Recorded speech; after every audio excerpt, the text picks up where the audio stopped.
right, guys, we're here for our. It'll be our second review for the show Wheel of Time. It's going to be on episode 4 because they released the first 3 at the first time. And today we're going to have 2 special guests because these special guests, very beautiful people, but on top of that, they can read. And sometimes that combination doesn't come at the same time. Most people that are very beautiful don't read a lot. And these 2 guys do, guys and girls, I should say. And they've read the books, and me and Adelia hasn't. So we're going to have half the panel without the book knowledge and the other half with the book knowledge. I don't know what Sully's pointing to. Is this the right camera? The other camera. No, you center. Center. Oh, the center camera. No, your other center. Yes. To have a background that looks so professional, Sully, you think you would know this kind of stuff, like as you're starting. Hey, I have. Well, when you have 5 cameras, you know. Look at that, like, dude! We have the same camera right there. I got that camera. I've got a few of these. Yeah, man, they're pretty cool cameras. I like them. But I guess we'll start I guess we'll start with like overall thoughts of the episode. I'll start it, and we'll kind of go around the horn after that. But yeah, so like the first 3 episodes we watched, me and Adelia did a review, and we just kind of like overarched it. We didn't go into great detail. Now we're going to go in more detail, obviously, because it's like 1 episode at a time and everything else. But the biggest thing is I wasn't like super hyped, but I said it, the show did enough to interest me and pique my interest in certain points that I wanted to see more, because I do want to give it a chance. It just made me want to like see just a little bit more. This episode I thought was great, and it like really kind of, now I'm dove in. Now I'm like full 100% like going to give this season the full go, because we're 4 episodes in, and it really kind of hooked me in this episode. It had stuff that you wanted. It has some good story points I felt in it. It had good action and stuff in there.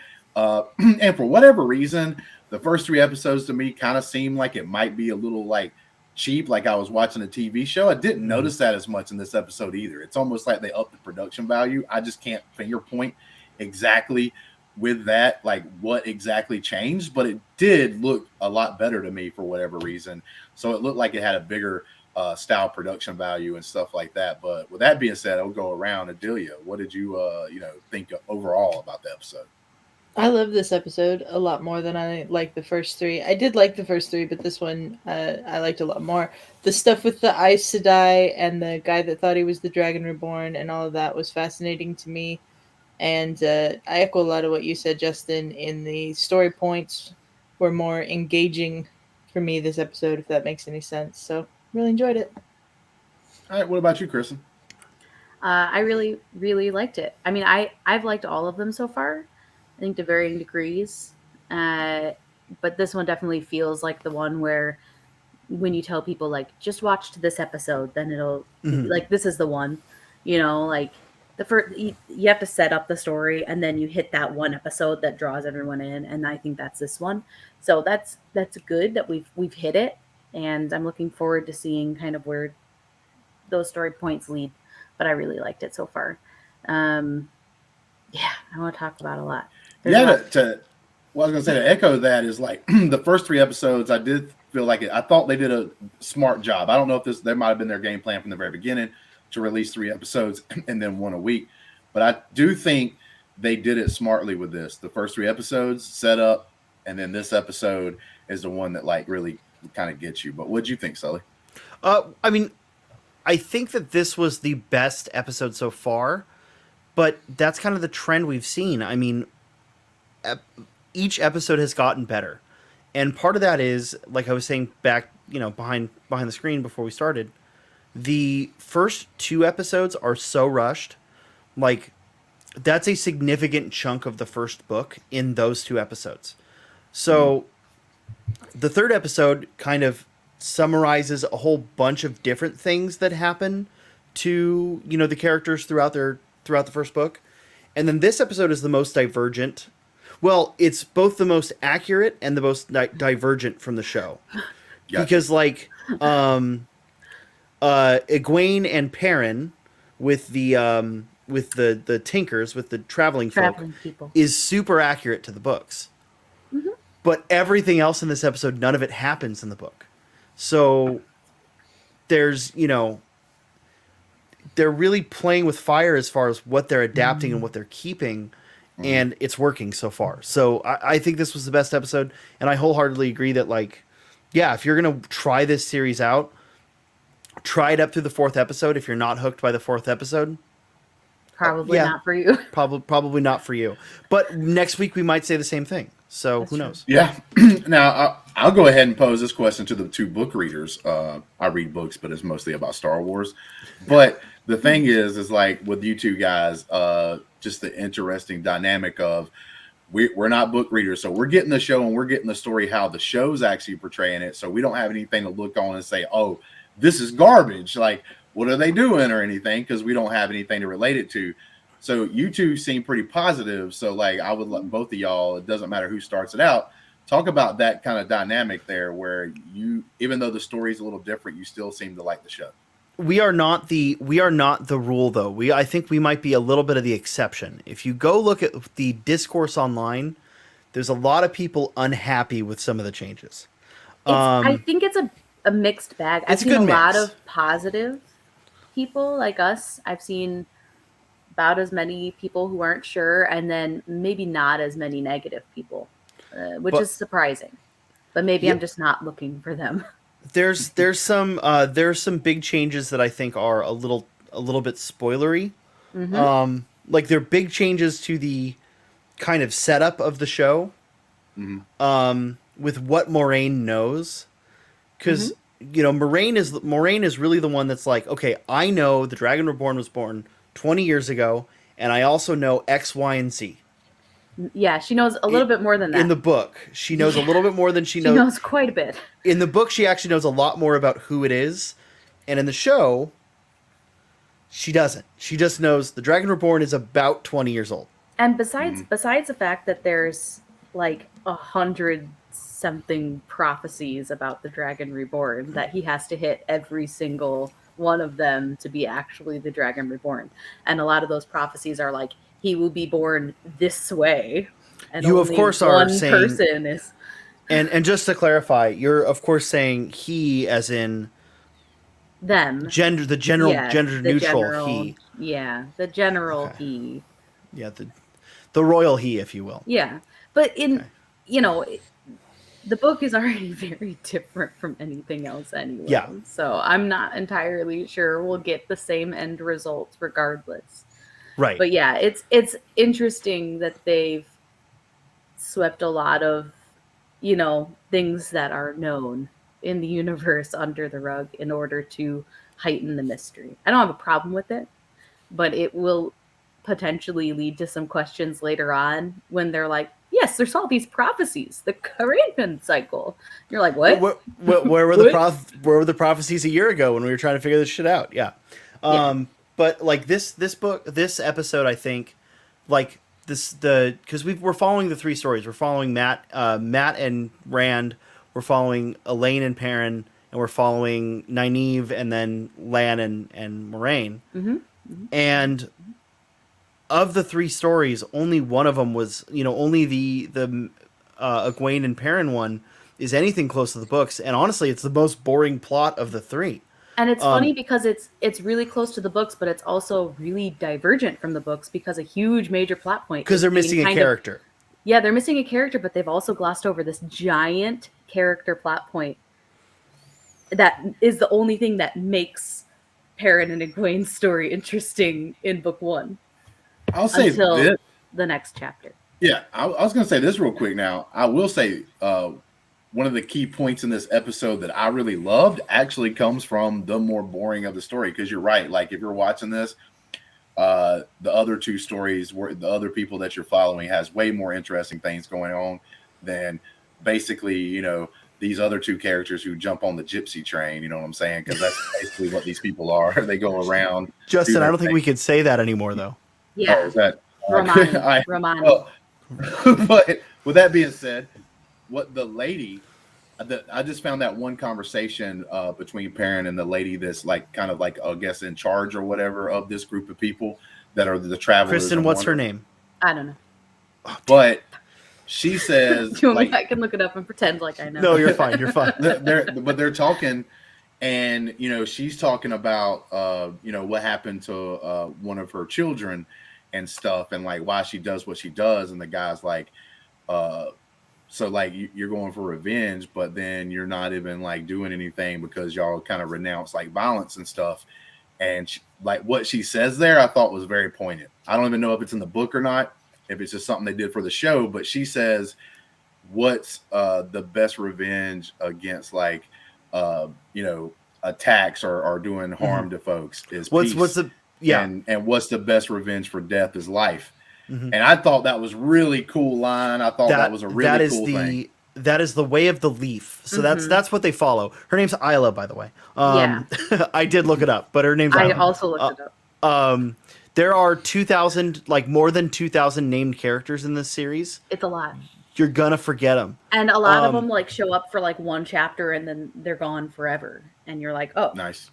I will say Isla does show up a few times throughout the series, though. Yeah. So she's moderately not important, but you'll see her again. Slightly more important than some other people. Yeah, she's more important than the chick that got a dagger through the neck in the last episode.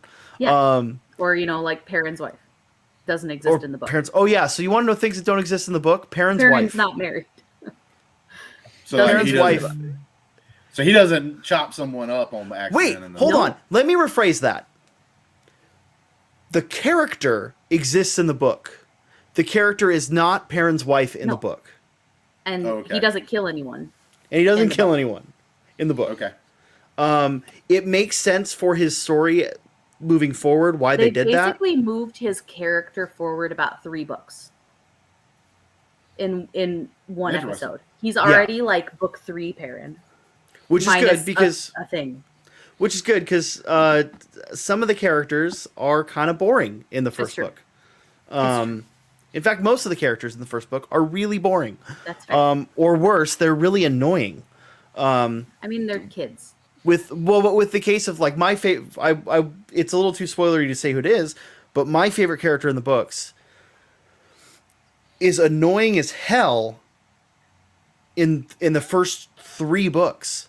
And the show has already done a much better job with that character, where I think that character is already becoming a fan favorite. Which is going to be really awkward later. Which will be really awkward later. Man, I want to spoil so much stuff. How? Okay. No. You're good. You're good. I believe in you, Kristen. I'm trying. There's so much. There was another. So I rewatched the episode before this, despite the fact that I was late to our meeting time. I did prep for this. So there was a line in that. They talk about the song. So the traveling people are looking for, their whole point in life is they're looking for, quote, the song. And it's supposed to bring peace to the world and kind of, meaning of life in Hitchhiker's Guide style, right? Like 42 is the answer to everything. There's a line that was in the show that I don't think was in the books, where Egwene asks, well, are you sure you haven't... Are you sure you haven't found it already? Yeah. And they do that slow pan shot of everyone just happy and enjoying themselves. That honestly is so much better development for the traveling people than the books give the whole, like 14 books. That one line gives better development than 14 books of the Tuathalan.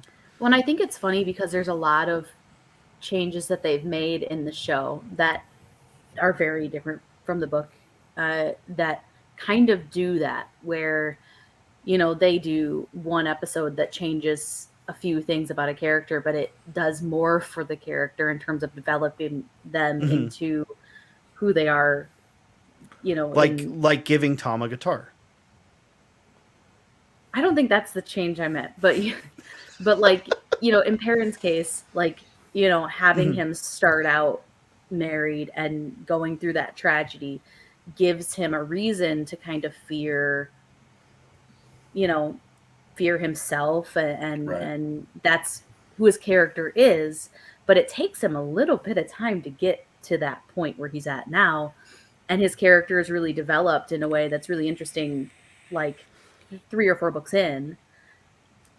But you have to get to that point. And I think the show did a better job of like getting him closer to that point by doing less. Yeah, that's because not if to they say don't, the books are bad. I mean, they're really not at all. It's like one of my favorite series of all time. But the way that the show has to develop these characters in a faster way, I think they're doing a good job of making those changes that kind of get them past the initial progression very quickly. yeah, because if you take that first thing that you kind of see Perrin do, like, you know, when they get attacked and everything, if you take that away from him in the show, like, it's almost like, why is he even in the show at this point, right? Because he's just kind of there. When they gave that to him, now his character's interesting. Like, I watch what he's doing and stuff because I get it. You know what I'm saying? Like, he feels guilty and all this other stuff, like the way they go on the show. So his character's got multiple layers where if you didn't have that, he'd be like single layered and you'd be like, dude, this guy's kind of a creeper. He literally doesn't have any character progression in the book until like chapter 20 or something. He's in the book, he's like really big and shy and careful around people, and that's his character until you get to about like, you know, more than a quarter of the way through the book, and then all of a sudden he gets character development.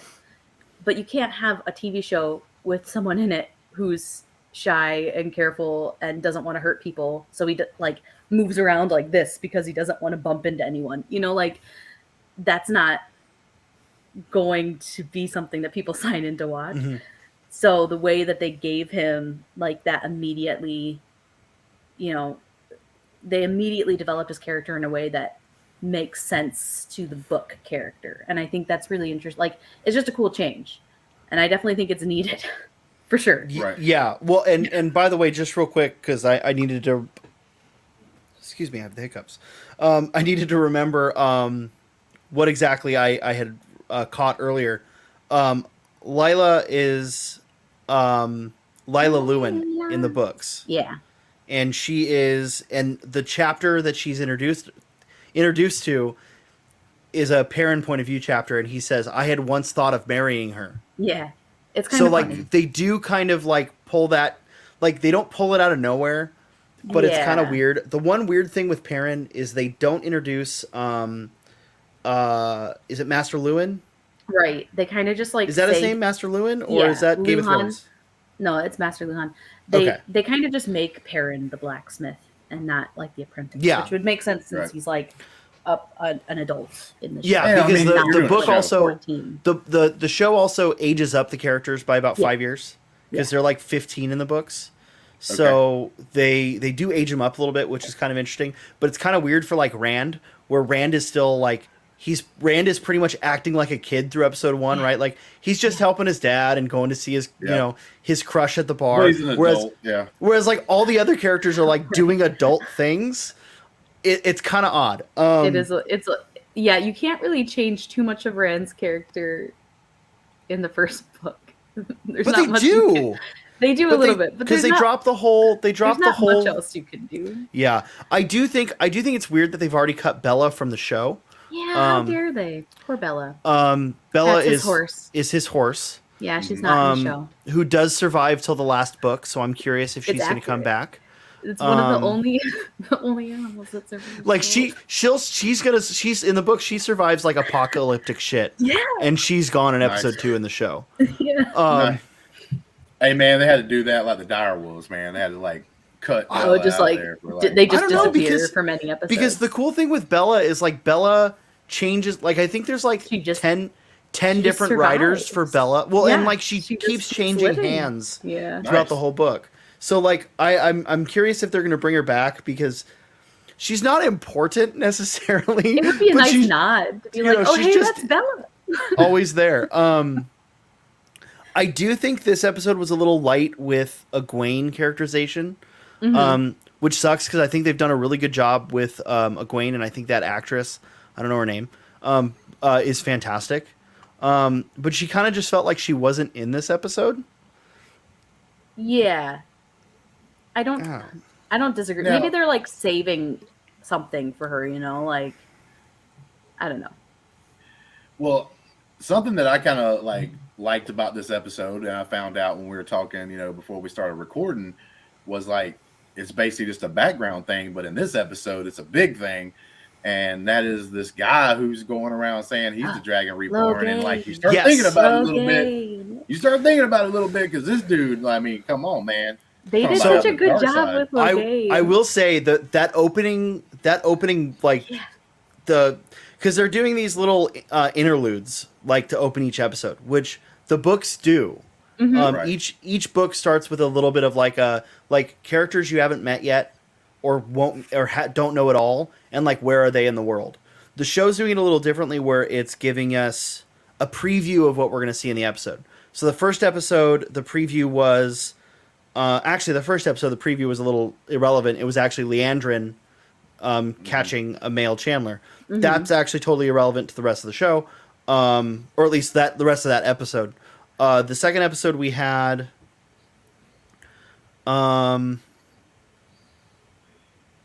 the White Cloaks. That super intimidating shot, and that way when the White Cloaks show up later in the episode, you know exactly who they are. Right. Yeah. And like that's so good. The third episode was showing us Nynaeve surviving, which was great. And then the fourth episode, we got this Logain story in Gildan. So the dragon, well, a false dragon. So a false dragon is something that comes up a lot in the books, and I have a feeling it's going to come up a lot in the series. The dragons prophesized to basically unite the world to fight in something called the Last Battle. They haven't really touched on that in the show yet, but I'm sure they will. Right now it's kind of irrelevant. But anyways, his job is to unite the world to fight in the Last Battle. He will most likely Go crazy. be a insanely strong channeler, and the reason everyone thinks it's a he is because Men are usually stronger channelers than women. men are usually stronger channelers, and they have the not the taint. What are they called in the show? The corruption. The taint. No, it's the taint. In the books, it's called the taint, which is. you could see why we don't call it that. The corruption. It's the male half Man, of the I wish we could source just get is this corrupted.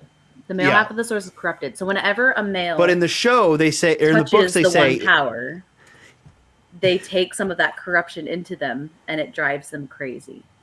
and in the books, they say that the male half of the source is touched by the Dark One's taint. You can see why they changed that. Yeah. I don't see what's so funny about that. Yeah, so they were very clear. They're like, we're changing this. That we're not doing this. I'm sorry. There's nothing so- wrong with the Dark One's tank. Okay? So we do see in that opening shot, we see Logain with those cool shadow buddies, Right. talking to him. Those shadow buddies are former dragons. They're the past reincarnations of the dragon. Because They truly were dragons, so like he's not totally crazy because Well, okay. that's go the ahead. thing. we don't know. We don't know, right? Maybe he is just crazy. The books don't really He could touch be imagining that he's talking to previous dragons, right, Or because no one actually knows. talking- No one knows who they were, right? Right. We only know who the most recent one Yes. was named Luz Theron. Theron Kingslayer. That's which is the a only one we badass know. name. But so it's super cool to see that because we don't really touch on Logain's insanity in the books. In the book, In fact, not until I think later. I think in the books he's not even that crazy, right? Like he's Not done a really until- good job. Not until later. Well, yeah, but it's super interesting to see that. So a false dragon, essentially what that is, generally a false dragon is a man or woman who can channel, and they think they're the dragon. They think for some reason that they're the dragon, usually because of their insanity. Yeah. Occasionally it's because they've met some of those prophecies that I don't know if they'll touch on in the show. Yeah, but and like some of it is just if like a person wants power and they can also channel, they'll just be like, oh yeah, I'm the fuck it, I'm the dragon. Yeah. And some Yeah. people believe them and some people don't. So Logain has this force of people that believe him, and he starts taking over nations. So he starts with Gildan. And Gildan? Gildan. Gildan. I don't know, they've pronounced it like 4 different ways in the show, so I'm not sure what show pronunciation they're going with. Yeah, who knows? But so that's essentially who he is. He thinks he's the dragon. He has no Right. proof beyond the fact that he can channel, and he's really strong. Yeah. They even say there's a couple lines that talk about his strength in this episode, and I wrote those down too. Lan asks Moraine, is he as strong as Egwene? Which does two things. Number one, it tells us Egwene's going to be a badass when she learns. Yeah. And number two, it tells us that's a level to measure by, right? But also, Liandrin, and I don't know the other green Aes Sedai's name. Do you? I think she was made up for the show. She's not. I know she's not? No, she is the, what's the Green Aja lead? High Marshal or something? Is that supposed to be her? Because it's her. Hold on. How can they kill off? It's not the same one. In the books, we know that she dies capturing Logain. Oh. Are we talking about the one that died? Yes. The one that died, yeah. Kareen, I think. Is okay. I didn't remember that. It's a super minor line in the book. Interesting. But so she's most likely the head of the Green Aja. Interesting. Those three, Moraine, Alana, well, those four, Elaine, Alana, Liandrin, and Kareen, should be like some of the more powerful Aes Sedai living. And they're struggling to control him. So that gives us a benchmark for just how strong he is. So he's nuts power-wise. But yeah, essentially, the false dragons pop up every once in a while. I think there was a line. Was there a line in this show? Did they mention that we haven't seen a false dragon in a while, and now all of a sudden we have 3? Did they say that line? I don't remember. Don't stand out, but they might have. Okay, that might be a line. That might be a line from the books then. So, in the books at this point, we haven't seen a false dragon in like 100 years, and in the last 5 we've had. There's been like 3. Yeah. So, essentially, there's more people popping up saying "I'm the dragon," completely unrelated to each other, you know. Mm-hmm. But the red Aja, the red Aes Sedai, their job is to find these false dragons and other men who can channel, and basically rip the power out of them, which basically turns you stupid. Mm-hmm. So, yeah, well, very much.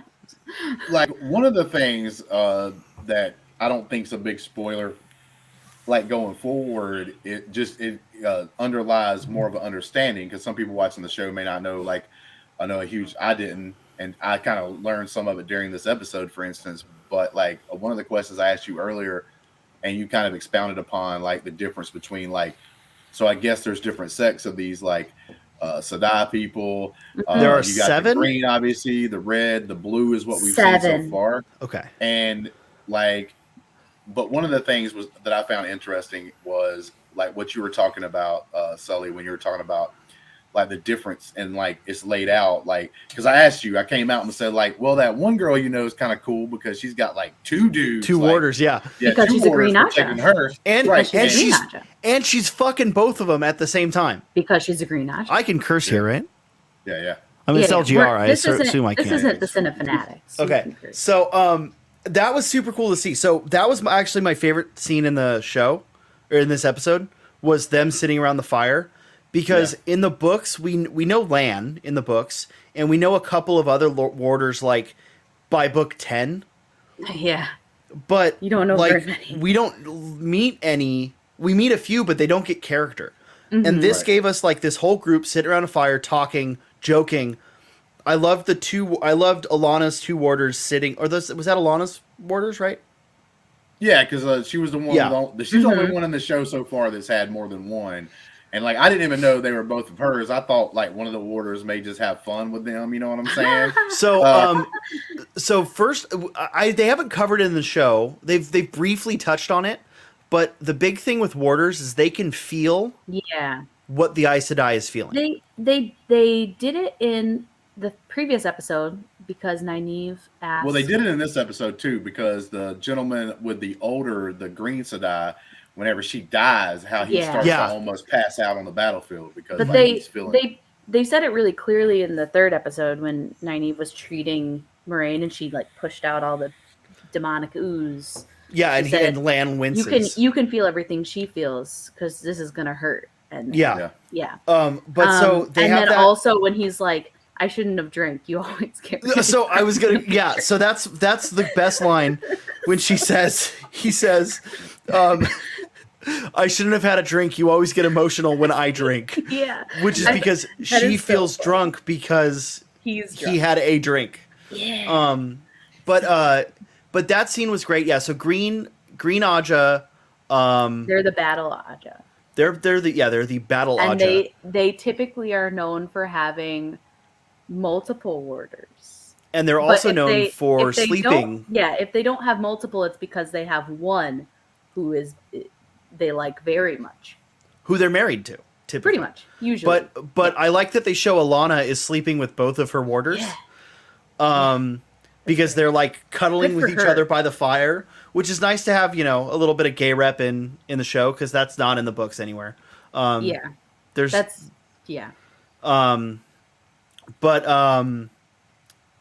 Yeah, just it's kind of cool to see that. Yeah, the Green Aja definitely bond. Well, they sleep with their warders, and it's kind of a thing. Mm-hmm. Not all of them. Not all, but most of them do.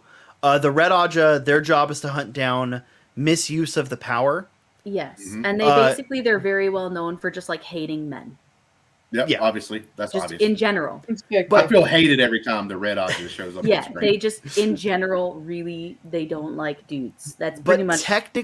Technically speaking, by the book, if they're doing their job right, they would also hate women who can channel that aren't Aes Sedai. Yeah. But they definitely But they never do. They're definitely like that one group of girls in high school that they only like each other and they pretend to like other people, but then they just like talk about you and stab you in the back at every other. So they don't have, obviously they don't have no warders, because it looks like warders are almost always men. No. I don't know if they can be women or not, but it seems like they're men. It's not allowed. It's against the rules to bond a woman as your warder. Okay. It's against the rules, Sully. You can get a lot of trouble for bonding a woman as your warder. You can get in a lot of trouble. The main character we followed throughout, I'm gonna guess because it looks like they dressed their color. She's like a blue. She's a blue Aja. She's blue. Correct. And what is that supposed to be? Their purpose is to find the Dragon Reborn. That's pretty much. Well, hold on. It's not, but it is. It's their unwritten purpose. Their purpose is to find a cause and champion that cause. Sure, but the unwritten purpose of the Blue Aja is to pretty much find the Dragon Reborn, so that he can win the last battle. They can. Win the last battle. Because now, I was going to ask this real quick. There's obviously other colors. Y'all said technically up to possibly like 7. Do you think we'll even touch on the rest of the colors? Yes, we will see at least we'll see white and yellow. We'll at least see yellow. We'll definitely see yellow. I think in the trailers we've seen all 7. We'll definitely see yellow. When we get to the Amerlin seat, we'll see all of them, because the Amerlin technically no longer holds to an Aja. She's all of them. So she'll have a stole with all of the colors. And then she should have sitters for each Aja when we meet her. So we should at least see all of them. But there's like brown and gray and a bunch of... I think we're missing... What does brown do? Brown are librarians. Yeah, basically, yeah. So the ones we've seen right now are the cool ones. Yes. Yeah. The ones we haven't seen, you have white is philosophy, gray is diplomacy, yellow is healing, and brown is librarians. The yellow can be pretty cool. The yellow are cool, but I mean, like, because compared of a future reason. Yeah, but compared to the battle Aja, the witch hunting Aja, and the spy Aja, Sure. The blue are also spies. They are information gathering. Yes. Got you. Now, so I will ask, this is a big moment in the show, like one of the biggest moments in the show to me, is they have the battle out there going on outside this cave or tent or whatever they got this guy in, and they're trying to hold his power back, obviously, and like you say, he's very strong. So we have the Star-Lord moment, but it was the warder from the green guy who ends up dying. Stefan. He comes running in with double axes, which looked really cool. I mean, he looked really cool doing it. He did. But it was a big mistake because he seeps through the little thing that they have kind of guarding him to not let his magic out.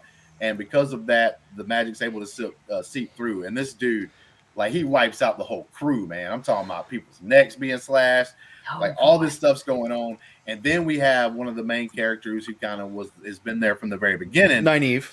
Yeah, she gets like super crazy, like emotional because she really likes this one warder and everything else. And so she's trying to hold his neck, and then she gets super excited, and something kind of explodes from her. I guess at this moment she knows now that she's a channeler, I guess, and she does something super awesome. Like she literally turns back time almost. This is basically, my favorite scene of the series so far. Everything gets healed in an instant. Yeah, everything gets healed in an instant. And most people were almost dead to dying when she does it. And so would that be, or does she turn? I guess this could be a spoiler. Would she be like, she said yellow was healing and they could be cool? Would she be like the yellow person? Well, do you want an actual answer to that? I will give you this answer. Nynaeve is my favorite character in the book.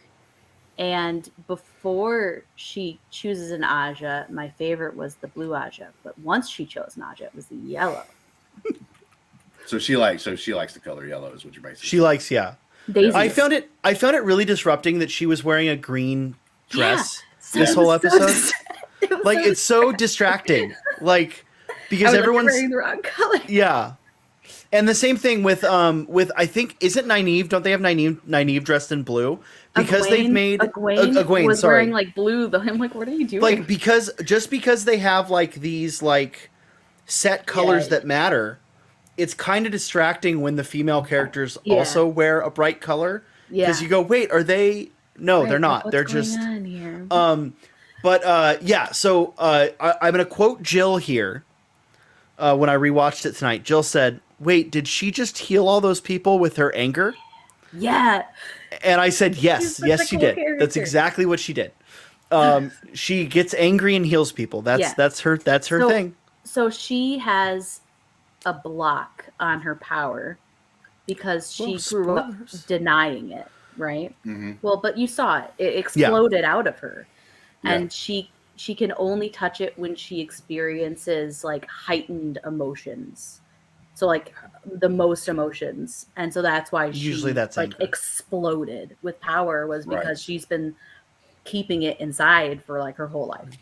Well, it was so powerful that the fake dragon, like there at the end, realizes that he's like I give up. I'm not the reborn dragon. Like he gives it up. He's like, all right, I'm done. Yeah, like this person obviously is. In the book, she's like the most powerful female user of the source. But she can't. But she can only use it when. Right? Yeah, she's more powerful when she uses it. So she should basically take somebody she loves next to her at all times, and then just cut them, and to make her mad, so she can always use her power like it will. She's basically Wizard Hulk. Yeah, I got you. Yeah, pretty much. Now, one of the things that I kind of want to ask is something that does pertain to the episode before this one, and you kind of mentioned them. There is like a dichotomy in the show or in this world, obviously, that seems to be dominated by the female of the species. Mm-hmm. Now there could be. I'm going to get to one thing about this after this, but I'm going to ask you this first. Like the White Cloaks, is that like maybe the one division of like people where the males may dominate in that certain particular? No, because Saldea, we're going to see other places where there are male-dominated power structures. Yeah, but the White Cloaks are pretty much all dudes. They're like the incels of the Wheel of Time world. Yeah, and I will say in the books, the White Cloaks are kind of a joke. They didn't make them a joke in the show. No, because that one dude looks pretty. Well, because in the books, there's a couple of them who are legitimately super terrifying. Like the two leads, the High Questioner or whatever. Yes, any Questioner is automatically terrifying. But the one whose name I never remember, who was in that last episode. Yeah, that one. Valda, Eamon Valda. Maybe. Anyways, could be. Pretty much any Questioner is just automatically. I don't like them. They're terrifying. Now I do wish they did what they did in the books. The Questioners all have a shepherd's crook. Yeah. On their. Yeah. On their white tunics, cloaks. Which the funny thing, picture a red shepherd's crook on a cloak. It's a big old red question. They have a big old red question mark on their Nice. shirts. Nice. So the two lead white cloaks we see, they're kind of badass, but everyone else is kind of a joke.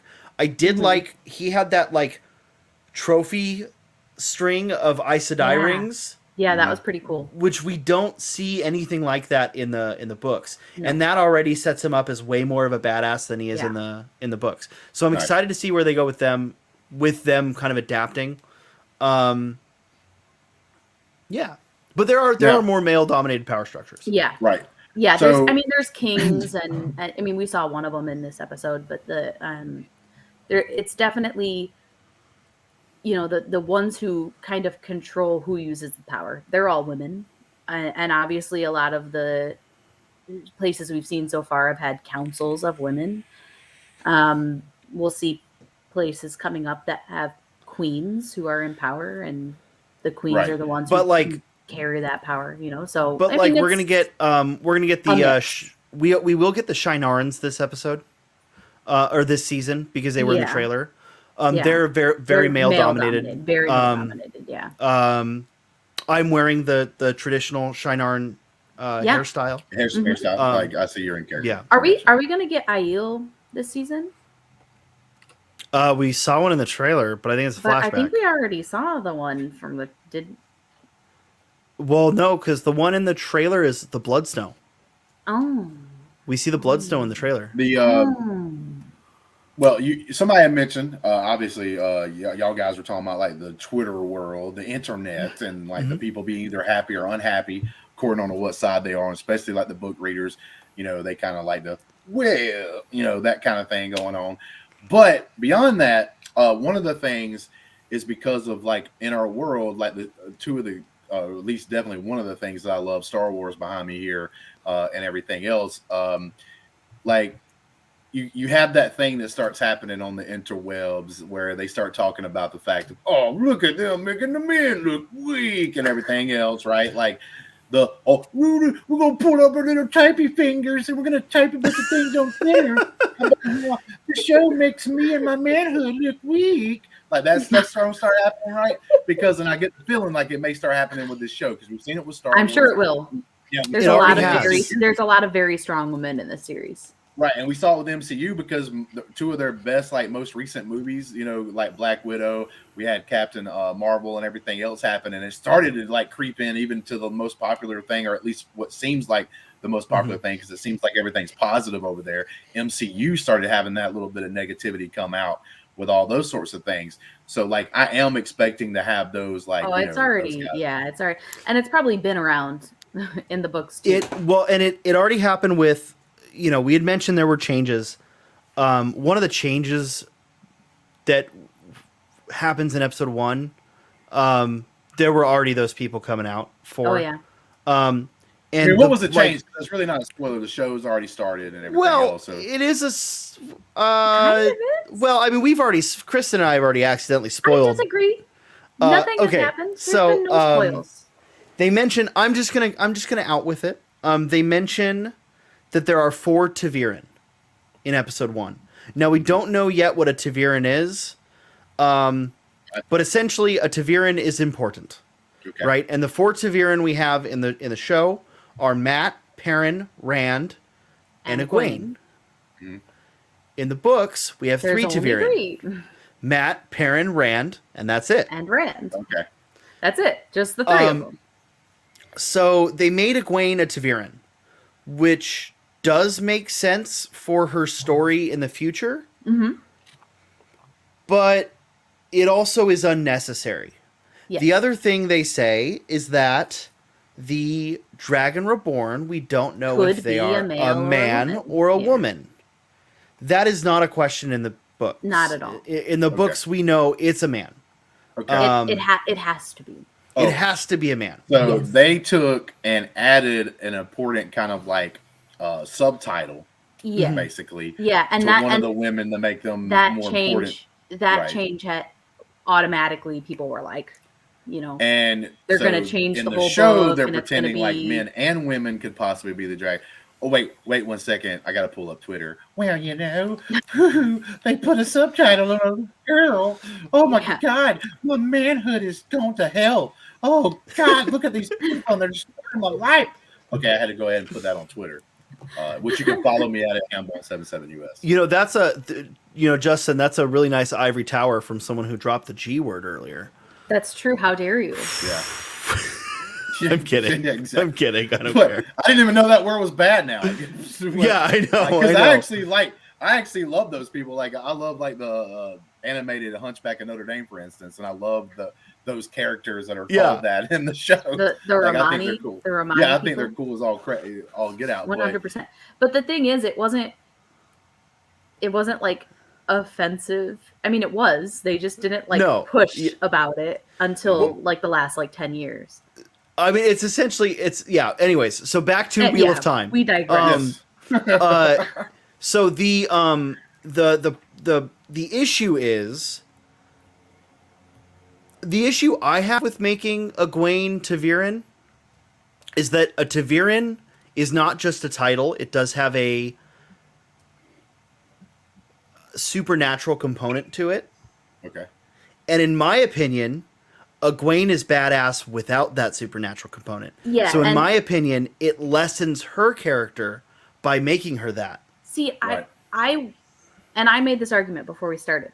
Yeah. There's an argument that they say there's only the 3. There's an argument that there's 6 and that there's 3 men and 3 women. That it basically, if you're ta'veren, you set the path of the tapestry. That's the beginning of the show. It's the weaving of the tapestry. That's the fates of the world, basically. And the ta'veren shape the world around them. But even when you have the 3 main guys not around, the world shapes itself around these 3 women. And so there's an argument that there's, they might not be as strong in terms of shaping the world around them as the 3 dudes, that there's 6 ta'veren and these women are just as important to the shaping of what happens. And so it's not really as far-fetched to say she's ta'veren. I would argue she probably is in the book as well. It's and it's funny, that I she didn't could know be the dragon, I think cheapens her character in terms of, is she only important because she could be the dragon? And in the books, she has a much more important role to play in the book. True. So it's funny. I didn't know Kristen loved The Wheel of Time as much as she did until I was already on the second to last book. Yeah. But around book 10, as I was reading book 10, I went, is Egwene ta'veren? And if I had known, I would have probably sent that question to Kristen. Yeah. Are we going to find out Egwene's ta'veren? So it's never, the thing is, it's never explicitly spelled out, but the way that as you read the books, and I think the show has shown it a few times already with certain characters, just the way that things happen and the way that the story narrates itself around specific people, it kind of is playing out in the same way the book does, where the story really circles around people and certain, like when they make action, it has very large effect. And there's a huge argument to say, even though it's not spelled out in the book, that Egwene and a few other people are also ta'veren. So I don't think that's as far-fetched for me. It's just really trying to tie her importance into this thing where she could be the dragon. She's a great character without that in the book. Like, she doesn't need that. The reason she's important is because she's one of the strongest users of the source. Even before she knows that she can use it, when Moraine comes into the village, she looks at Egwene and she's like, hot dang, she's like the most powerful she's the most powerful source user I have ever seen. And it sounds that's like you're saying force user with I know, isn't that weird? Source Um, user. But it's like she has the, opportunity to be one of the most powerful people in the whole world. Right. without having even being the Dragon Reborn. So to me, I didn't really need that extra thing. And I understand, like, you want to keep the mystery alive, but you have 3 dudes, just let the mystery be with the 3 dudes, Yeah. Let Egwene be her own. Which I'll shout out. I'm going to shout out Jake Berlin, who's also loving this show. So he's never read the books, but if you need another rando on the show, Jake Berlin loves this show.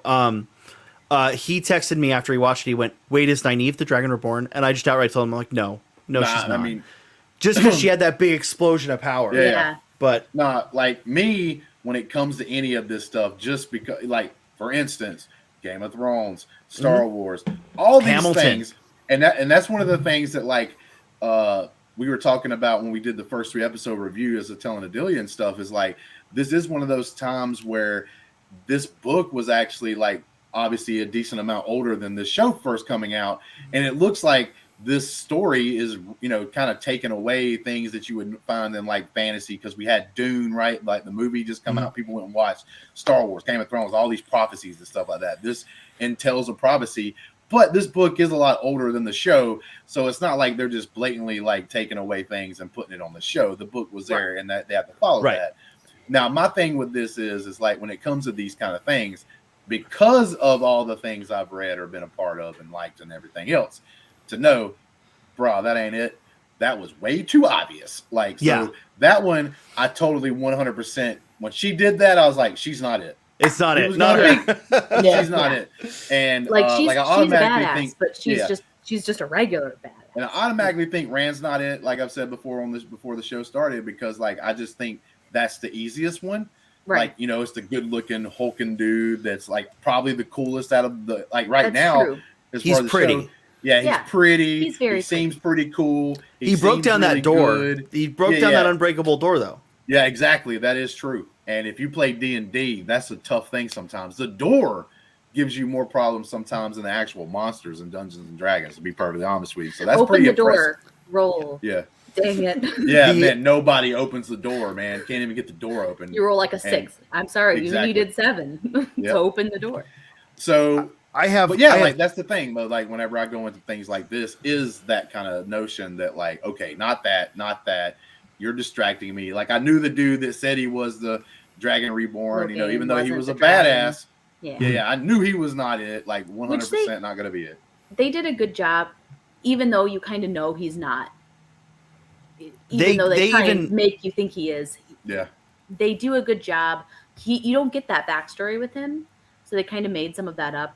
But I think it gives him a better character. It, like, makes him have a motivation.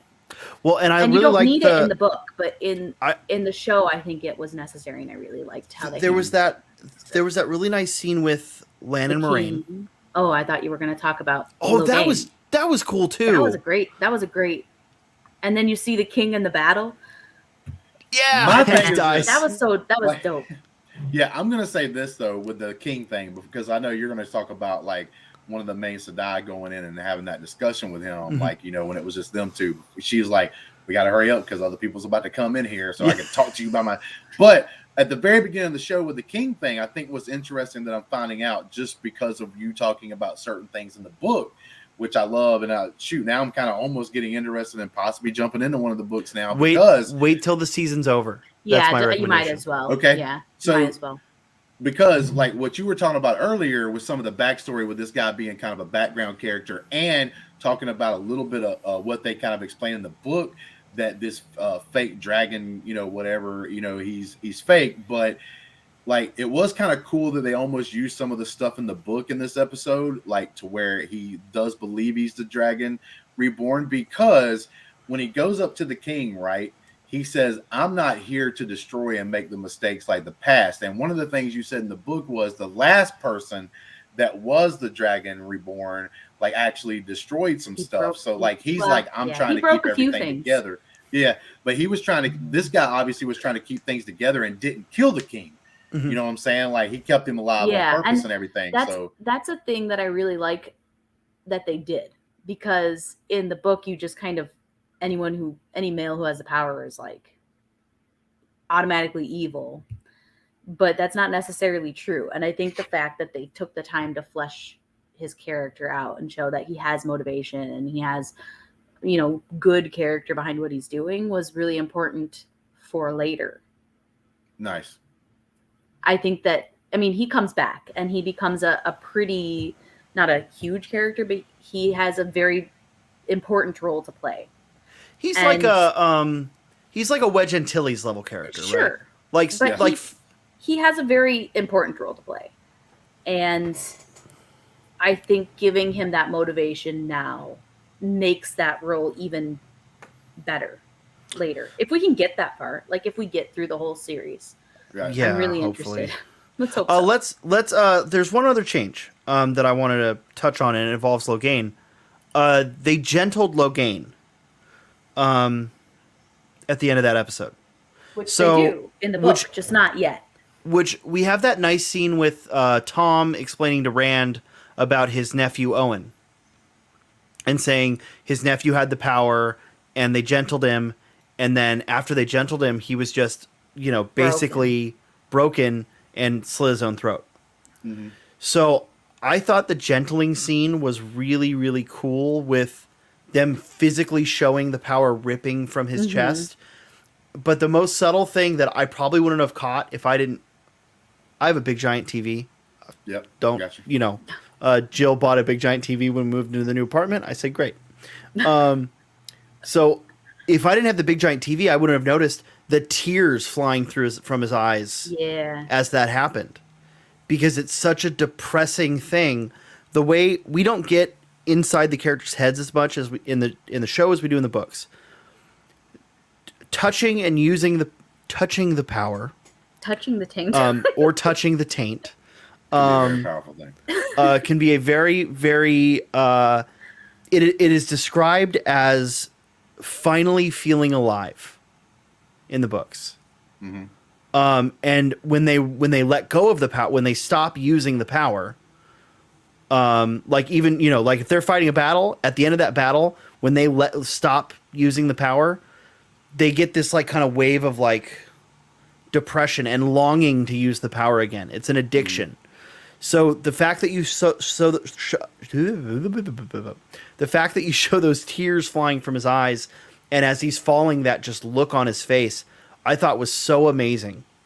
It's super interesting that they gentled him now, because in the books, before he's gentled, he encounters another character that matters. Actually, I'll just say, he encounters the dragon. He encounters the actual dragon in the books. It's true. Mm-hmm. And that's when he realizes he's not the dragon. Right. So they kind of just did that in this episode, like way beforehand. Yeah, right. I mean, he realizes, like, well, if she has more power than me, then I definitely can't be the dragon. See, my thing is like, I get what you're saying, Sully, but the way they kind of portray, like, because I'll move on to another thing in this, because some people may think the same thing I did for a second when we first got together on here. But when that was occurring, my thought process, not knowing anything in the books, was like he actually, it was almost like he gave up, because when he saw Homegirl like heal everybody like that he was kind of like already about, he was almost like, because it almost feel like that power was affecting him, but if he was a Dragon Reborn, he needed to keep it because he needed to do his thing. But then when he saw what she could do and realized, oh my God, like, because he legitimately thought that she was possibly the actual Dragon Reborn, that he almost was like still kind of sad about it, but almost was willing to just give it up at that point, because I mean, he wasn't what he thought he was. I think because he's the kind of character that he's not in it for the power or whatever. He legitimately wants to be helpful and to help heal the world. And so, now that he knows he's not, he's just kind of like, well, oh crap, I've been doing some shitty things. Like I should probably not then, since I'm not. I've been killing some folks because I thought this and now I don't think this. Yeah, I mean, I think that's fair too, to say like he kind of like gives up a little bit, but but not I'm not saying give up in a bad way. I'm kind of like, he was almost like, I felt like that the way his expression was, the way he says it, if they wouldn't have ripped it out of him, that I like and forcibly like they did, that he possibly could have been like a person that would have stepped up and said, take this from me. Yeah, like, willingly take it from me, because like maybe. Well, that I think that's a little too spoilery, but like 12 books down the road. 12 books down the road. So there's I want to ask Kristen some things without giving any detail. So two things I noticed in this. Well, one thing that was pretty obvious in the episode, if you've read the books. The other one that I noticed and I was looking for at this episode, Lan's sword doesn't have a heron on it. I didn't notice it. Yeah. Not Rand. Lan's sword. Yeah, you said Land, didn't you? Oh, did I? Okay. Yeah, because Rand's definitely does. In the first episode, we see Rand's sword has a heron on it, which is an important thing, and I think Land calls attention to that in Shadow Logoth. I think he says like that's a heron nice blade for a shepherd. Yeah. Whatever. I didn't really notice it on Land's. I wasn't. Yeah, really... I'm wondering if they just removed that. I think maybe it's just not I don't know. Not an obvious detail. The second thing was the Brigitta doll. Yeah, I liked the Brigitta doll. Oh my god. It was really good. The Brigitta doll was important. We stand Brigitta doll. The little girl gives Matt the Brigitta doll. Yeah, it was really cute. Which A, was super cute, and B, it actually does matter to something later. Eventually. Now, well, I was going to say with Matt, because, like, listen, the way they kind of portrayed it, because they made it weird. He's, like, puking outside, which is already gross. Yeah. But then, like, this black slime's coming up to his mouth. And then one thing I noticed was, yo, bro, you just puked. Why are you touching everybody's bread like that? Without covering your hands. I was like, that's kind of nasty, bro. That's kind of nasty, Matt. Because only he can see the puke. Yeah. So when he gets the bread and everything, and I'm already like, dude, all right, cool, you're a bad guy because you're touching this, throw up bread now. You're gonna start feeding to your friends over there. He goes into the oral. The other people wake up, he goes to try to go to sleep. He wakes up, everything's boom crazy. Rand wakes up, he's missing. They go into the house, and because of the weird black stuff that's coming into his mouth and the blades doing something, I actually thought before we started, got into the pre-show for this, I actually thought that that character possibly killed the family. Mm-mm. Oh no! And I was like, hey, why y'all trying to let this dude escape, bro? He just killed his family and that little girl. But like you said, I figured that he killed them, and then that's what brought the Dark Fiends there. No, they show up. The obviously, like you said, they were already there. They killed the family, and for whatever reason, I guess the blade that he has was helping him be able to see these things out there. The blade has a weird connection to things of the dark. Because his name's being Matt in this show, I kind of hope one of the Dark Fiend guys' name's just Bob. Yeah. I mean, you know what I'm saying? Kind of Bob the Fade. No, they have really dumb names like Ishamael and Moradrid. Lanfear. It sounds like they just took names from the Bible and added a couple of more syllables. The main characters' names are Matt, Perrin, who is the actually, do you want the etymological origins of a few of the names? Yeah, go ahead. I mean, obviously she doesn't, but I'm hey, cool. I don't. So Perrin is the name of a Scandinavian god of wolves. Okay. Makes sense for the wolves. That's not a character development. The main character, or the main character's name's Matt, which is obviously a reference to Matt Damon. And then you have the other main character, Rand. His last name is literally Thor. Althor. Egwene is a reference to King Arthur. What's the lady? Guinevere? The lady. Guinevere. Egwene, the spelling is very similar to... the spelling is like an anagram of Guinevere. Kind of. Not exactly, but close. And then Matt is supposed to be Lancelot. Okay. There's also a character in the books. There's a character in the books that they'll probably bring up later named Arthur Pendrag. Arthur Pendragon, which is King Arthur. It's literally... I mean, there's like a kind of wink that the world is kind of connected to that universe. So there's also the wink theory that this world is a future version of Earth after it was annihilated by nuclear war. Is there a character in here with the last name Starwalker? No. You know what? I think in the books there is someone with a name close, but it's just one of those again throwaway characters. Yeah, it's not like a big thing. Now I will say this though, the one nitpick about this show, but I've seen this happen in a couple of things that I've been have watched here recently. But one of them is like, okay, cool. I get that the king's out there and he's Russian, but don't say army when it's like 20 dudes. Okay, that's not an army. I literally saw the same guy fly up into the air from an explosion like 3 times. Look, he was very determined. To be fair, this was shot during. Got up again. You're never going to get him down. He gets knocked down. He gets up again. I mean, he was. You're right. He's a very determined dude. Because I saw him blow up in the air like 3 times. To be fair, this was shot during quarantine. Yeah, and so I'm not gonna say it had a limited budget because it really didn't. But they didn't. They spent the budget in other places. They did. But my thing is like, just change the word from army to be like, hey, this group of guys are coming. Small force of this small force of the thing with like Dune, they made like the main family in that movie like, oh, they're the greatest warriors of all time. We're so scared of them, we have to go get these other guys. And I'm like, bro, they just really got their ass kicked in like 5 seconds. Like, yeah, bro. It's television versus Sure. And I mean it's we get spoiled though, Sully. They do that say was my biggest thing. They do say spoiled. Game of Thrones, the quality they put out there, what HBO does with their shows. Like, I mean, there's that Battle of the Bastards where literally they had thousands of people just but not shot during quarantine. Yeah. True. Yeah, that's true. But we also get spoiled episode 1 where we have that huge army of Trollocs.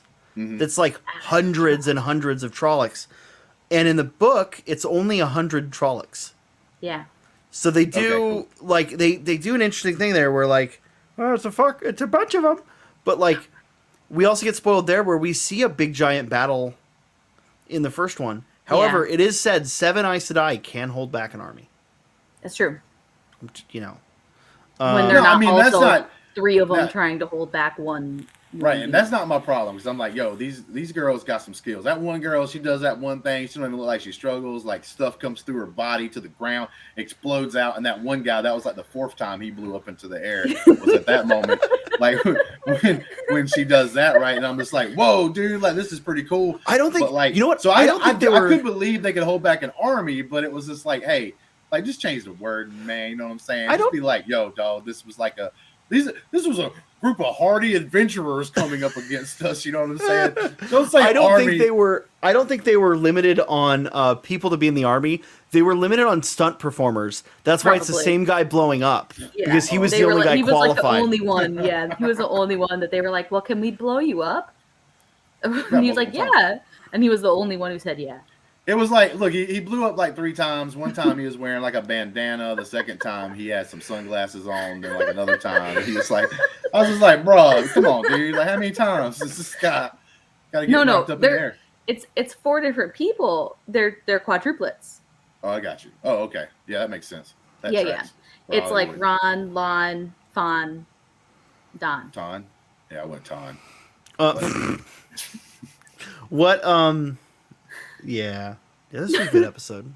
It was. Yeah, I mean, I enjoyed it. I loved it. Like I said, that's even a funny story that I can tell. Like, it's a little small nitpick. It's like the one thing about this episode is that one guy kept blowing up. But besides that, like, I think it was really great. I guess we could go ahead and go through our like last things you may want to point out or say about the episode, kind of like what we did at the very beginning where we talked about overall things. Unless you got, go ahead, Sully. Well, I want to know, do you have any? Do either of you have any book questions? Any questions for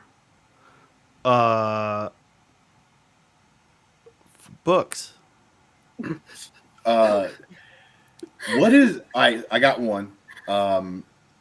I'm going to go with the one not so serious and then a more serious one afterwards. The not so serious one is, can you remember a specific line of how they describe the tank?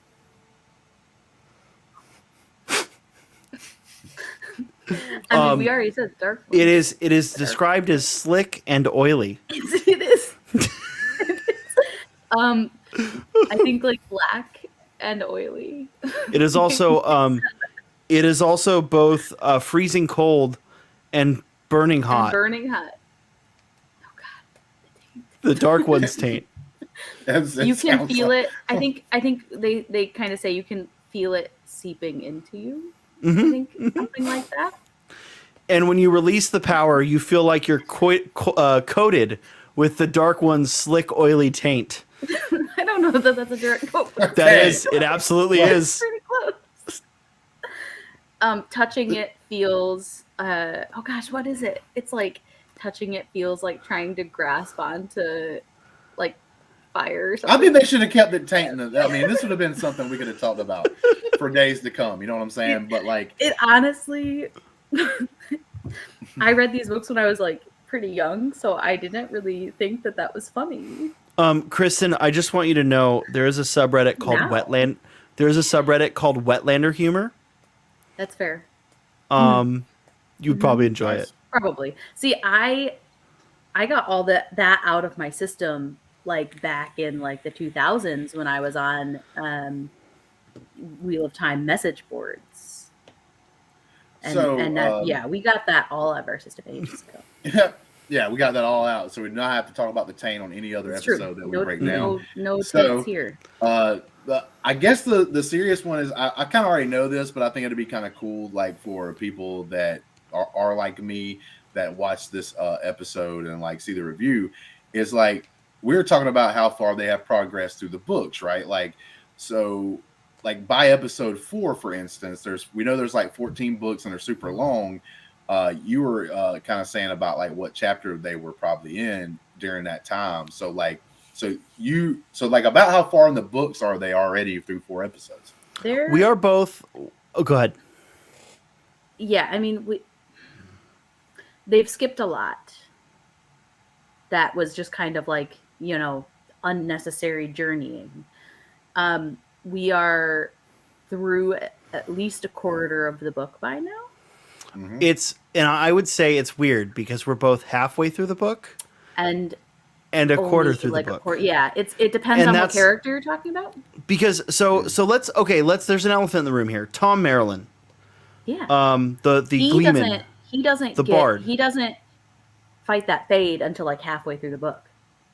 Right? We had that guy for an episode. No, but in the show we had him for an episode. He's supposed to show up at the beginning of the series. He should have been in the first episode. The reason he wasn't was because the actor had a scheduling conflict. So we had him for one episode, and now he's gone. And he lasts for about half the book. Half the first book. So I mean, we're already well ahead of his story. And well, I think the things he did add are relevant, but only to book readers, right? Like, because the Owen story mattered. Like the things he kind of taught Matt a lot in that first episode. Mm-hmm. Kind of like in his first episode, in the third episode, like the morality discussions with when he's robbing the Aiel.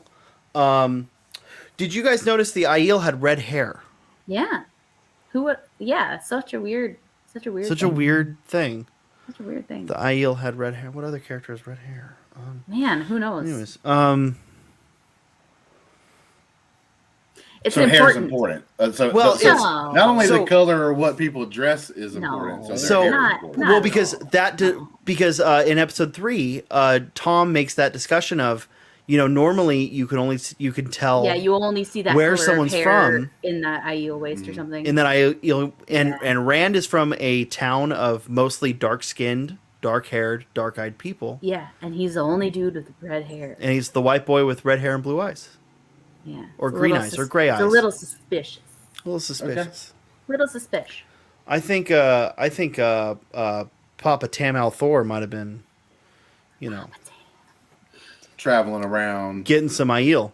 How did you guys like Rand's dad, Tam Thor? I thought it was okay, but do you realize who played him? Roose Bolton. It's Roose Bolton. Roose Bolton. Yeah. Yeah, that guy's kind of an asshole. Now I don't like his dad.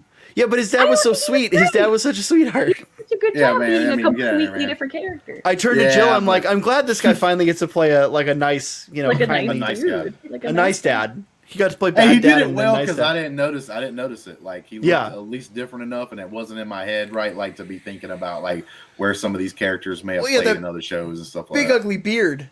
Yeah, That's true. It looked like your beard, but like scraggly and gray and patchy. Hey, I got Like, some why did- gray. Starting I to know, sneak but- in there.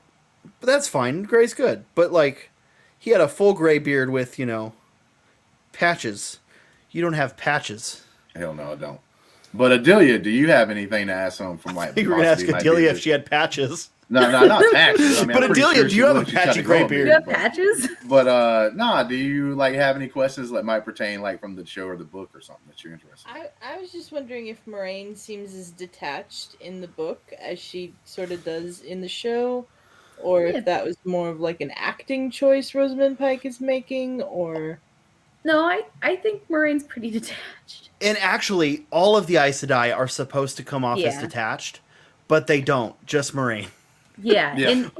In the book, they're described as kind of being, they kind of are a little more emotionless. They keep everything close to their chest.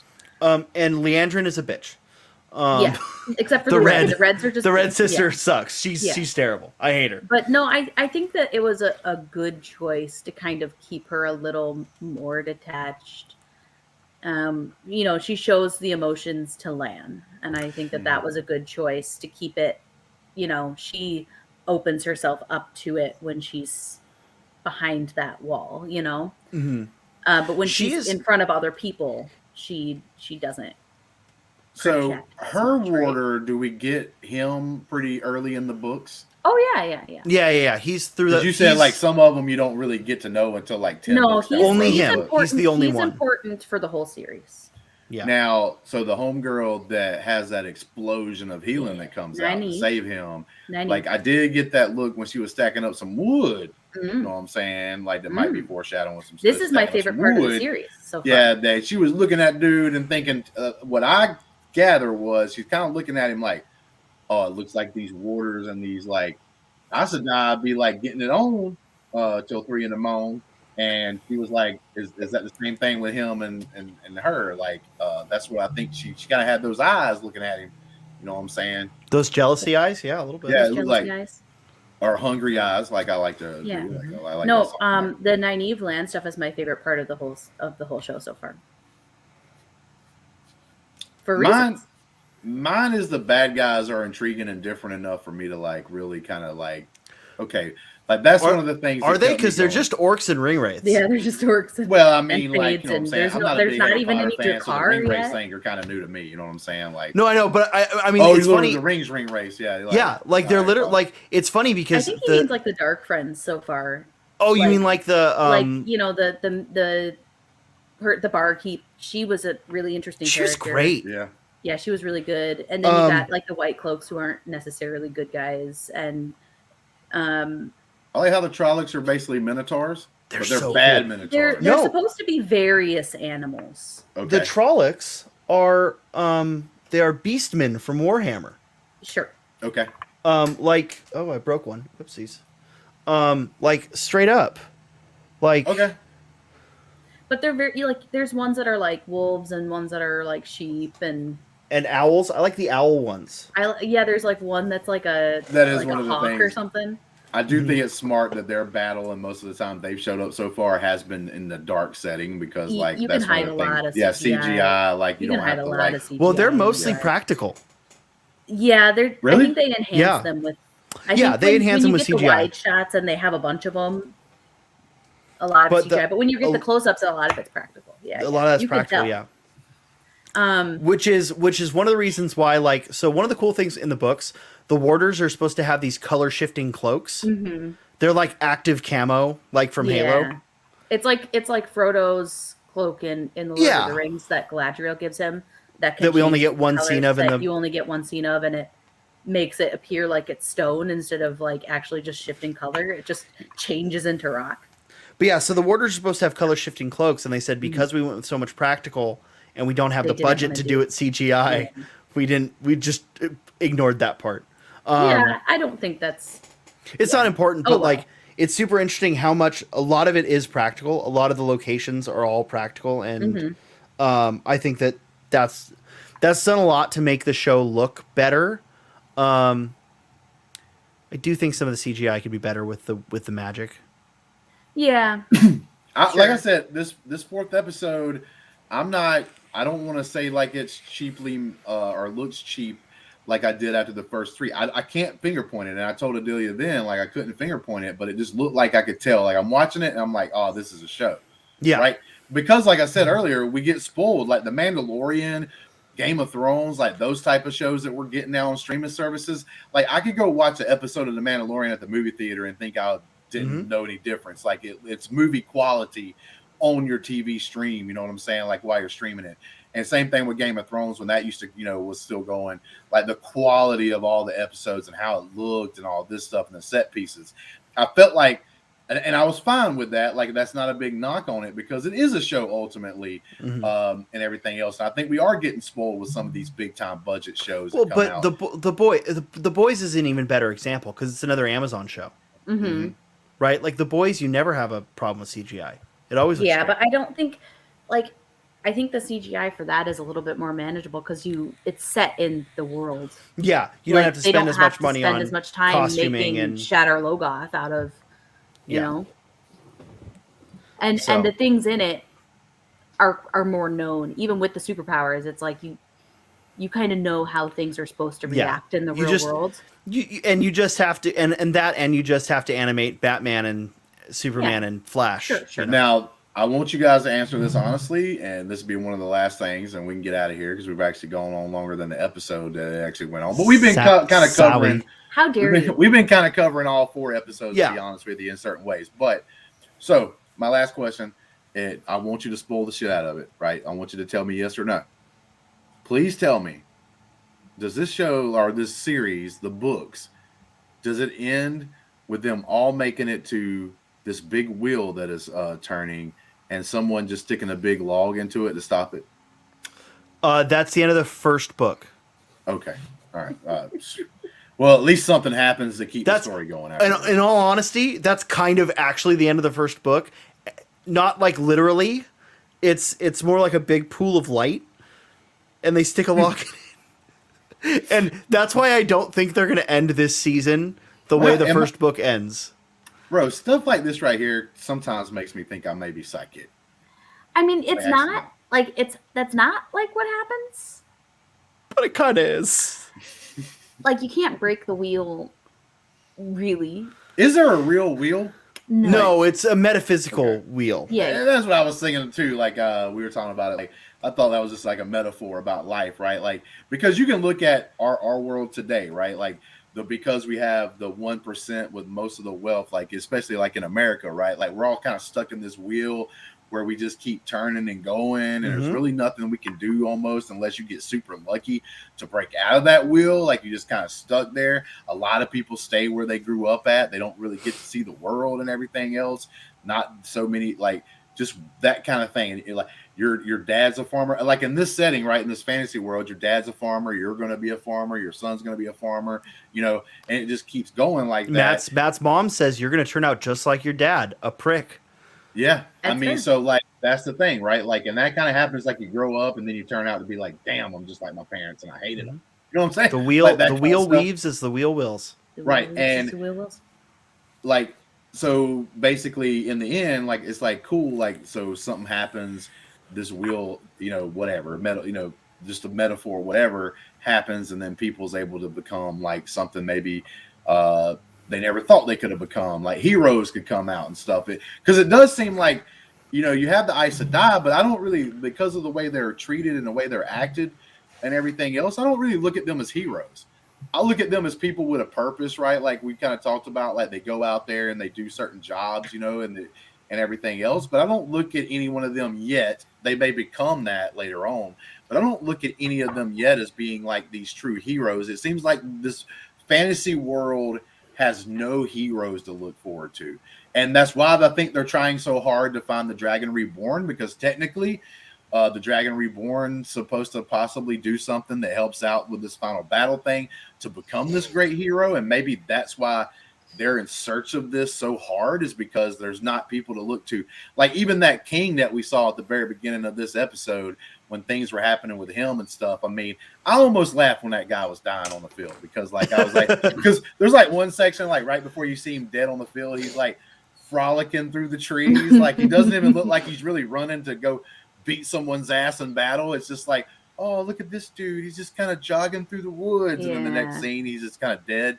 And I was like, okay, but like even that dude being a king didn't seem heroic, you know what I'm saying? And I might be missing a boat on this, but like with that being said, though, it seems like they're looking for these heroes, they're searching for them, but nothing's there yet.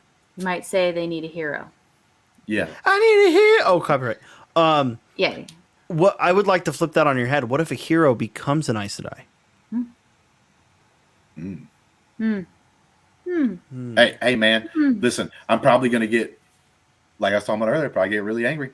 Let me get on Twitter. They made the big hero a woman in a woman group. It's almost like the reverse He-Man haters club. They stole her stuff from the men. Like, that's probably what's going to happen. But you know what? For all the other guys who's not afraid for powerful women to be around, because you know what? I don't care. Like, that is what it is. I love for there to be powerful women around. So when I show my male dominance, I'm even more powerful. You know what I'm saying? You know what I'm saying, Sully? You know, that's why I like it when Auburn like beats Alabama and they're undefeated, because like it makes Auburn look that much better. You know what I'm saying? So that's how it goes, man. Like, I don't know what people's problems are and why they're so like motivated by the fear of, you know, and most of you guys there, I can't even say that. I'm about to go on a bad rant here, but let's just move. Let's move on, man. I'm excited to watch the next episode. Obviously, episode 5. I'll be excited. I hope you guys can join us again for that. Whenever we do that, because this has been really fun, I think, to have half the panel no book, half the panel book, and then I can see the look in your faces when I say something or almost you say can something. See me fighting so like, hard not to word vomit like 20. And I'm so much better at like not giving information, and Chris is like, well, but I think that's fun. My thing is, I've been living with these books since I was in 4th grade, so like the majority of my life, I've had these books there and been engrossed in them, so it's very difficult to like separate what happens in book 1 from book 2 to book 3, and so I'm just like going to explode with knowledge. So my very last point before we get out of here is going to be, y'all actually hinted at it towards me earlier on, reading the books. So you recommend wait till this season's over before you ever even start reading a book. And that's only because this season has done so well at trying to say like who is the Dragon Reborn. Yeah. If you read the book, you're gonna know pretty soon. It's very apparent. Yeah. There's pretty much by like chapter 1. Yeah. Yeah, I mean it's not really a mystery. There's a main character in the book for the most part. Like 90% of the book is one character. And so you're like, well, that's the main character. Until in the later books, that kind of expands out a little bit. But the first book is really... The first book, there's one main character. Yeah, so it's very apparent. And so if you want to kind of just avoid book discussion... Now, is this season supposed to cover the first book and then they're going to move on from there? Or is it only going to cover I think it's a mix of covering this book and maybe part of the second book, but also not covering all of the first book. And they're going to go to season 2 and cover part of the first book in season 2, even though they've already started covering book 2 in season 1. Okay. And yeah. At this point, the rails are off, right? Like we have no idea. Yeah, there's a lot of changes. So yeah, who knows? We don't know. Actually, like there's a very big plot point for a specific character who I really enjoy in the books that I'm not sure that they're going to actually hit as hard as they need to, and I'm very worried about that. Who's that? All right. Perrin. Oh, right. With the missing character? Well, that and just the way that they're developing that specific thing, I'm just not sure they're going to hit it as hard as they need to hit it. I'm very worried about it because I'm not. How do you show that in a in a TV show. It's all part. Yeah, it's hard. I can't. It's all mental, yeah. Because the books have a lot more. The books have a lot more in the characters' detail. heads. Obviously, it's always. I mean, yeah, I can't. Like, it's a big part of the character, and I don't want to spoil it if they do actually flesh it out better. But I'm a little nervous that it's going to be something that doesn't really get addressed as much as it should, and it's a huge part of. Because Perrin's your favorite of the boys. Yes. Yeah. But when it comes down to everything, like with Star Wars, for instance, like people's like, why would I read a book about a movie I've already seen? One of the cool parts about reading those books is you get to see or hear Kylo's thinking. You get to hear what Rey's thinking in those books because they cover that thing that you can't hear in a movie, obviously, because you only hear what they say and what their dialogue is. There's a really great chapter really early on in the first book where it's after it's during the Trolloc attack, and you get Rand like carrying his dad through the woods, and that chapter is one of the best chapters of the whole book, and it wasn't in the show at all. Right. And the biggest thing in it is it's Rand's dad Tam is talking in his sleep. Yeah, and he says a lot of things. And you learn a lot. Cool. It's such a great chapter, and you get so ingrained in that moment, and you don't get that in the show. Yeah. So there's because why the fuck does this shepherd have this beautiful sword? Right. Sure. Mm-hmm. Right. Like that's the big question for episode 1 that they kind of just ignore. Is like, why does this shepherd have this sword? There's stuff like that where you learn more about the world. I think that's something that they haven't quite really done. Like they've done a great job with the characters. You don't know anything about this world. Like they keep mentioning to be honest, places. I know there's a white tower somewhere. What's that? Right. Like you don't know what that is. But in the book, as you kind of journey, you learn about the places as you're journeying through them. You learn like, oh, this is Barillon, and this is what they do, and this which is we haven't even seen. We haven't even seen Barillon or Whitebridge. Yeah, I don't think we're going to see Barillon. I think they've. Yeah. I mean, we're past it. Look, but like white cloaks, white bridge. There's a white tower. Well, white bridge is just a bridge. There's a white castle. Yes. Okay. Yes. They have I like the little onions on the burgers. There. But yeah, I think that's one thing in the show that like you just you haven't established yourself in any environment yet, and maybe that's intentional so that you kind of feel like you're as lost as the characters are, but in the books you do really feel like you're almost a part of the world because the way that they describe the people and the cultures are also different. Like you learn so much about the cultures, and like they do a good job with the Tinkers in the show, but you don't see the differences between the people in the Two Rivers and the people like at the ferry. In the book, it's like a huge difference just in like 10 miles away from each other. There's a big difference in culture.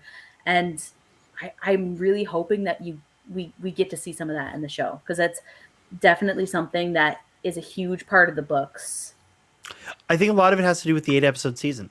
I think so. And I think it's a little sad that I think they need to have a 12-episode season. Yeah. It's a little sad that if they miss out on all that development, because the world itself is one of the best parts of this series. And that's one of the things that makes Game of Thrones work. The Game of Thrones show does show us the culture difference. And you see when they had less time to expand on a story what happened. So I really hope that this show doesn't kind of go down that path where they just don't have enough time to really dive into it. Because like I said, the world is amazing in this series. Is this one of those things if you start reading the books, like you kind of have to, there's like a map they put like in the book, like somewhere. You know what? And, like, the map you like flip back to like, so where are they at? No, I'm going to be honest, Justin, I'm going to be honest, the map doesn't help. Yeah, it doesn't help. And it's one of the worst maps. It's not a great, it's not I'm a great big map. fan. I'm going to tell you, this wall back here that y'all can't see, there's like 14 fantasy maps on it.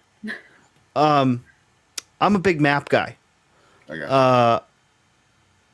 It's bad. It's bad. Map bad. Sure, map bad.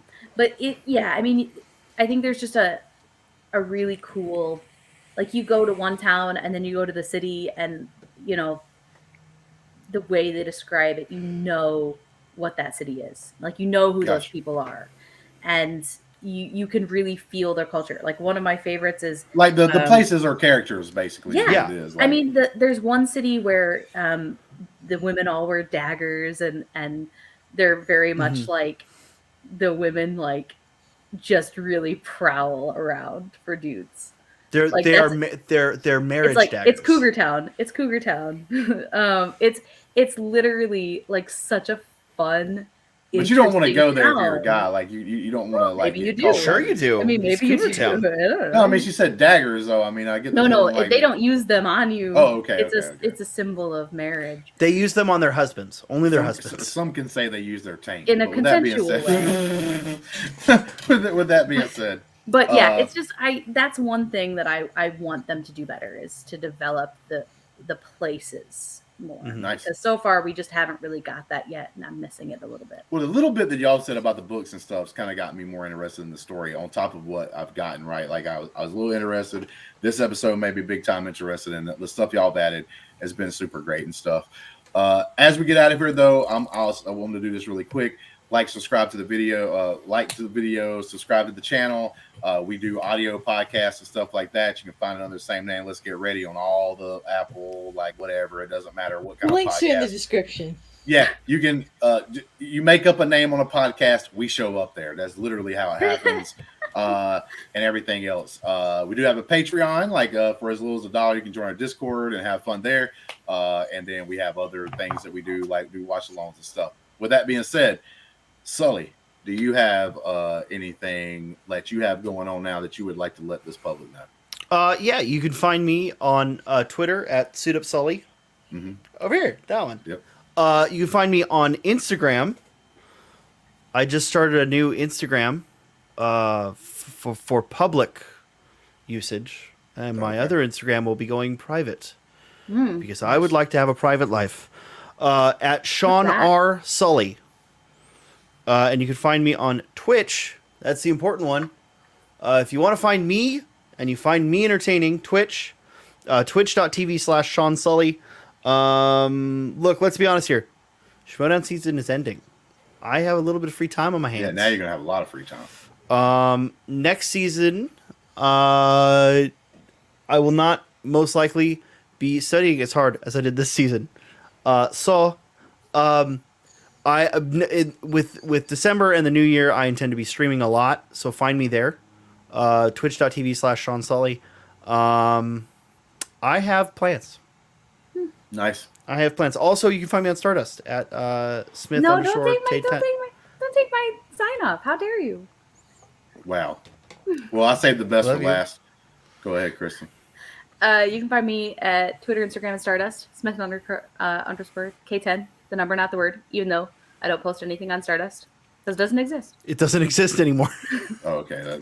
It's been my sign off for about 4 years. The same sign off, and it's funny now because Stardust doesn't exist. And that's pretty much it. I've been really busy, so it's hard to do any videos or anything. But you'll catch her on my stream from time to time. But every once in a while, Nice. when I'm up really late and can't sleep, because Sean streams really late when I can't sleep. It's sometimes. It's not as late on the West Coast. Or when there's It's like- shows like this right here, where it's a show about a book Yeah. series that you really nerded out on. Yeah. I'll make time. I'll make wheels of time.